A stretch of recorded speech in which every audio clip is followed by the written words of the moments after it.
Hindi lang ito responsibilidad, ito ay pagkilos na may layunin. So, ang realization or lessons na tutunan ko sa Lingkod NA, especially as a graduating student na madaming hinahabol at tinatapos, ay kahit gaano ka busy, kahit gaano katambak ang gawain mo, ay kailangan mo pa din or mahalaga pa rin na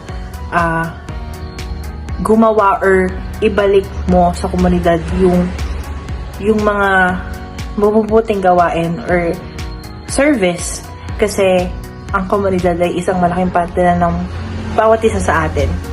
So, sana din po kami mga grade 12 students ay naging inspirasyon para sa mga grade 11 at sa mga darating pang maglilingkod NA. So ayun, all throughout our journey po in Lingkod NA, na-realize ko po na sobrang sayang tumulong sa iyong sariling komunidad. Ang lesson naman po na gusto kong i-highlight ay yung pagtutulungan. Yun yung natutunan ko sa paglilingkod NA na ito.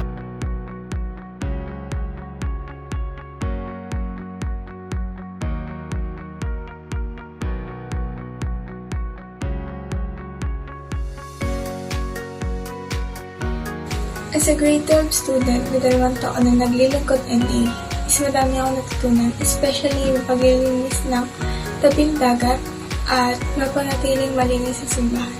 Ang natutunan ko po sa aming isinagawang lingkod NA ay kung paano po i-manage ang aking time at kung paano po makipag-interact sa mga tao. Pati na rin po yung mga simple namin paglilinis. Natutunan ko pong makilahok sa gawing simbahan at natutunan ko pong ang pahalaga ng kalikasan sa paglilinis. So, ang realization ko po sa paggawa ng Lingkod NA bilang grade 11 student na first time gumawa nun is na-realize ko po na maraming bagay na kahit maliit o madami is pag pinagsama-sama ay mas lumalago o mas lumarami. Sa nagdaang 2 taon na ako'y naglilingkod NA, masasabi ko na marami akong natutunan dito at naunawaan. Ito ay nagkaroon ng mga challenges dahil ako ay non-Catholic. Pero meron akong mga services at activity na nagustuhan ko kasi konektado ito sa aking stand. Kaya masasabi ko na ang paglilingkod NA ay masaya at marami kang matututunan kung ito ay gagawin mo ng may pagmamahal at bukal sa loob. Ang natutunan ko po sa Lingkod NA ay gawin mo ng may bukal sa puso ang lahat ng ginagawa mo sa paglilingkod. Ang paglilingkod ay hindi lamang nagbibigay ng saya, kundi nagbibigay rin ito ng pagkakataon sa paglago.